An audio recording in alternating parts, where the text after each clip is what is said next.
Selmi bom nyam du jin ku sendi Selmi titike jure lan ku Lebu wang jure majizmiani Onyi lep jal pintereyena Jejinay tindwanyin nyalmanitin chiliw An bagoy tulyak kusmiti Alyak tike jiwi kwam dulukuf Alus kapoin kalartis kalaj Tike jikus dari kwaraju Ewilan ni kutin gai ke nas Me curi bin wi pam ke sinai Pelmai ke nama tunas dal nyam tu Ore jire sang ni dial berkagwara Jangan menjaga yecu pelika Ke kwirem du mencilo Jangan yetuin gare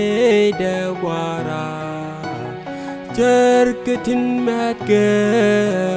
lak ni ke jor Amai ye ke dupen reda Alyak tike jiwi kwam dulukuf Alus kapoin kalartis kalaj Tike jikus dari kwaraju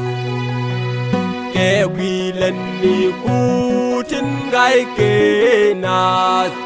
Me curi bin wi pam ke sinai Pelmai ke nama tunas dal nyam tu Chan bidiri wa ke ota kelua Jin lamai kera